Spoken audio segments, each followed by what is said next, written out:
Ada sebuah miskonsepsi besar di kalangan pekerja. Mereka mengira menabung adalah jalan menuju aman. Padahal, data sejarah membuktikan bahwa menabung di tengah krisis tanpa strategi lindung nilai adalah cara tercepat untuk jatuh miskin secara perlahan. Saya akan membahas mengapa kerja keras saja tidak cukup jika Anda tidak memahami cara kerja makroekonomi yang menggerogoti nilai uang Anda. Mari kita bicara jujur.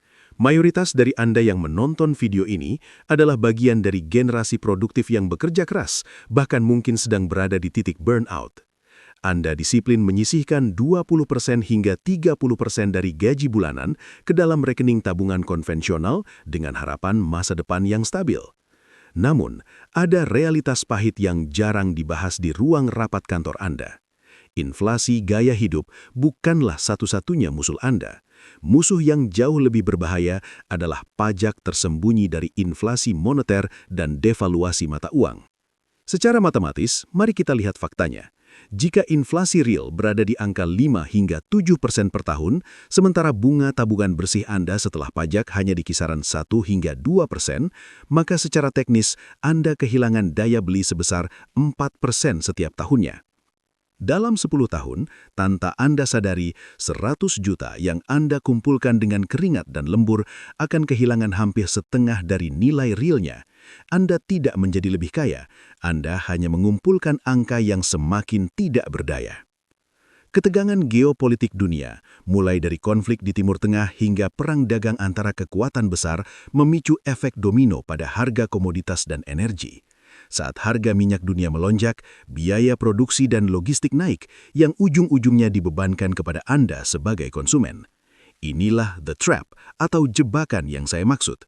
Kerja keras Anda dikalahkan oleh kebijakan makro yang tidak pernah Anda kendalikan. Dalam section ini, saya ingin Anda mulai melihat melampaui slip gaji bulanan. Memahami makroekonomi bukan lagi sebuah opsi bagi mereka yang ingin kaya, melainkan pertahanan wajib bagi siapapun yang tidak ingin jatuh miskin akibat sistem. Kita akan membedah bagaimana instabilitas global saat ini secara langsung mempengaruhi isi dompet Anda dan mengapa strategi simpan dan lupakan sudah tidak lagi relevan di dekade ini. Jika Anda serius ingin melindungi hasil kerja keras Anda dan mencapai financial freedom di tengah ketidakpastian global, pastikan Anda menekan tombol subscribe pada channel Info Finansial Global. Mari kita bedah datanya secara objektif agar Anda tidak hanya menjadi penonton dalam perubahan ekonomi ini, tetapi menjadi pemenang yang cerdas secara finansial. Mari kita bedah secara mendalam bagaimana mekanisme ini bekerja terhadap kekayaan Anda. Fenomena yang kita hadapi saat ini adalah apa yang disebut sebagai cost push inflation yang dipicu oleh instabilitas global. Langkah pertama dalam efek domino ini dimulai dari ketegangan geopolitik di titik-titik krusial seperti Laut Merah atau wilayah Eropa Timur.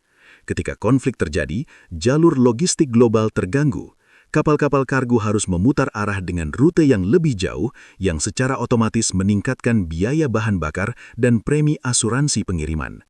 Data menunjukkan bahwa disrupsi rantai pasokan dapat meningkatkan biaya logistik global hingga 20-30% dalam waktu singkat. Biaya logistik yang membengkak ini tidak ditanggung oleh perusahaan, melainkan diteruskan kepada Anda sebagai konsumen akhir melalui kenaikan harga barang. Inilah yang memicu inflasi global. Ketika inflasi meroket, bank sentral seperti The Fed atau Bank Indonesia tidak punya pilihan lain melainkan menaikkan suku bunga untuk menekan peredaran uang. Bagi Anda yang memiliki cicilan KPR atau kredit produktif, ini adalah pukulan ganda. Harga barang pokok naik dan biaya utang Anda pun melonjak. Sekarang, mari kita bicara angka agar Anda mendapatkan gambaran yang konkret. Saya akan menyajikan simulasi matematika sederhana mengenai daya beli Anda. Bayangkan, Anda bekerja keras dan berhasil menyisihkan tabungan sebesar 100 juta rupiah. Anda menyimpannya di rekening tabungan konvensional dengan bunga yang sangat kecil, katakanlah di bawah 1%. Jika kita menggunakan asumsi inflasi real, bukan hanya angka di atas kertas, tapi kenaikan harga barang yang Anda konsumsi sehari-hari sebesar 6% per tahun. Mari kita lihat apa yang terjadi dalam 10 tahun ke depan. Secara nominal, angka di buku tabungan Anda mungkin tetap 100 juta rupiah. Namun, secara nilai real atau daya beli, uang tersebut mengalami penyusutan. Menggunakan rumus compounding inflation, dalam waktu 10 tahun, nilai 100 juta rupiah Anda akan setara dengan hanya sekitar 53,8 juta rupiah di hari ini. Artinya, tanpa Anda sadari, hampir 50% dari hasil kerja keras Anda menguap begitu saja. Anda tidak membelanjakannya, Anda tidak menghamburkannya, namun sistem ekonomi mencuri daya beli Anda melalui inflasi yang dipicu oleh kebijakan global. Inilah alasan mengapa bekerja keras saja tidak cukup. Anda harus bekerja dengan cerdas secara finansial untuk melawan depresiasi nilai mata uang ini. Memahami data ini adalah langkah awal untuk melindungi aset Anda. Jika Anda ingin terus mendapatkan analisis data yang objektif seperti ini, untuk menjaga keberlanjutan finansial Anda di masa depan, silahkan tekan tombol subscribe pada channel Info Finansial Global. Kita akan lanjut ke bagian berikutnya untuk melihat bagaimana instrumen investasi tertentu bereaksi terhadap tekanan ini. Setelah kita memahami besarnya resiko dari pergeseran geopolitik ini, pertanyaannya adalah, langkah konkret apa yang harus Anda ambil untuk mengamankan kekayaan yang telah Anda kumpulkan dengan bekerja keras? Di tengah volatilitas global, strategi pertahanan yang pasif tidak lagi memadai. Anda memerlukan metodologi yang terukur untuk melindungi nilai aset Anda. Pertama, Anda wajib memperkuat fondasi finansial dengan menjaga dana darurat sebesar 6 hingga 12 bulan dari total pengeluaran bulanan Anda. Dalam kondisi makroekonomi yang tidak menentu, likuiditas adalah pertahanan utama. Pastikan dana ini ditempatkan pada instrumen berisiko rendah, seperti reksadana pasar uang atau deposito jangka pendek, agar Anda memiliki fleksibilitas penuh jika terjadi disrupsi ekonomi mendadak. Kedua, saya menyarankan alokasi sebesar 15 hingga 20% dari total portofolio Anda ke dalam emas, XAU. Secara historis, emas adalah instrumen safe haven terbaik saat terjadi konflik geopolitik atau lonjakan inflasi ekstrim. Emas bukan untuk imbal hasil eksplosif jangka pendek, melainkan sebagai proteksi nilai atau asuransi terhadap depresiasi mata uang domestik. Ketiga, lakukan diversifikasi sebesar 30% ke dalam saham global atau reksadana indeks luar negeri. Mengapa ini krusial? Tujuannya adalah exposure terhadap mata uang asing, khususnya dolar AS. Dengan aset di pasar internasional, portofolio Anda memiliki penyeimbang otomatis. Ketika rupiah melemah, nilai aset Anda tetap terjaga, sehingga daya beli internasional Anda tidak tergerus. Terakhir, Anda harus sangat berhati-hati dalam mengelola liabilitas. Hindari mengambil utang baru dengan skema bunga mengambang atau floating rate. Saat tegangan geopolitik memicu inflasi, Bank Sentral cenderung menaikkan suku bunga. Jika Anda terjebak dalam utang bunga mengambang, biaya cicilan Anda bisa membengkak drastis dalam waktu singkat yang akan mengancam arus kas bulanan Anda. Mengimplementasikan metode ini membutuhkan disiplin dan ketenangan. Fokuslah pada hal-hal yang bisa Anda kontrol di tengah badai ekonomi global. Jika analisis strategi ini bermanfaat untuk mengamankan kebebasan finansial Anda, silakan tekan tombol subscribe pada channel Info Finansial Global agar Anda tidak tertinggal pembaharuan strategi makroekonomi berikutnya. Sekarang, mari kita lihat bagaimana proyeksi pergerakan pasar dalam beberapa bulan ke depan berdasarkan data terbaru yang kami himpun. Mari kita simulasikan sebuah skenario nyata untuk memahami dampak kebijakan makroekonomi terhadap kekayaan Anda selama 5 tahun ke depan. Kita asumsikan ada dua individu, A dan B, yang masing-masing memiliki dana dingin sebesar 500 juta rupiah hari ini. Individu A memilih jalur konservatif. Ia menyimpan seluruh dananya dalam tabungan bank konvensional dengan asumsi suku bunga rata-rata 2% per tahun tanpa memperhitungkan inflasi. Sementara itu, individu B mengalokasikan dananya ke dalam portofolio lindung nilai atau hedging yang terdiversifikasi, terdiri dari instrumen emas, indeks pasar global, dan obligasi pemerintah dengan target return rata-rata 7% per tahun di atas inflasi. Dalam 5 tahun ke depan, mari kita bedah angkanya. Individu A dengan bunga majmuk 2% per tahun akan memiliki saldo sekitar 552 juta rupiah. Namun, di sini letak ancamannya.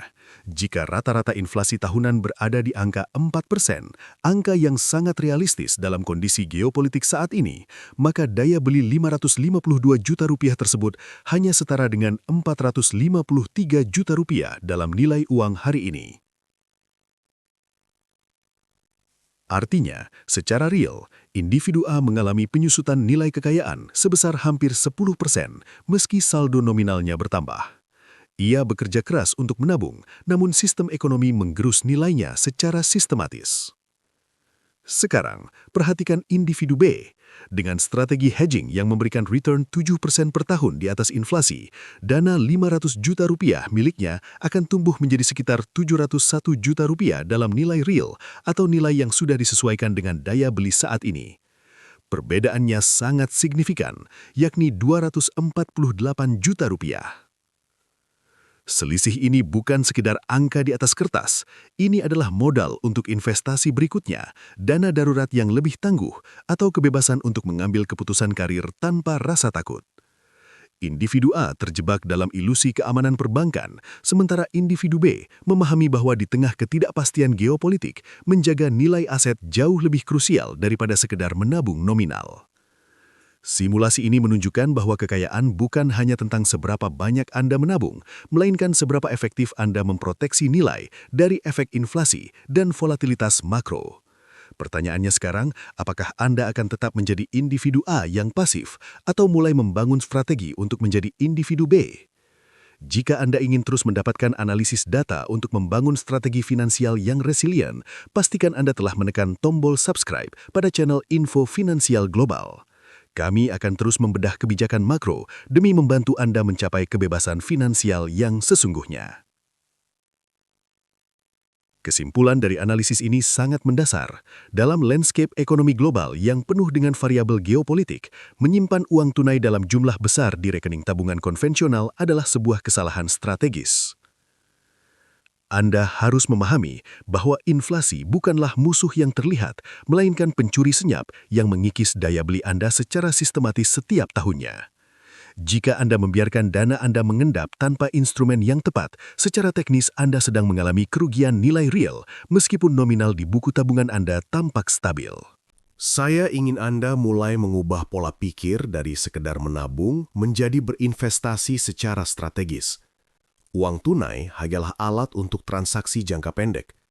Untuk perlindungan kekayaan jangka panjang, Anda memerlukan aset yang memiliki korelasi positif dengan pertumbuhan ekonomi, atau aset yang berfungsi sebagai safe haven saat terjadi turbulensi makro.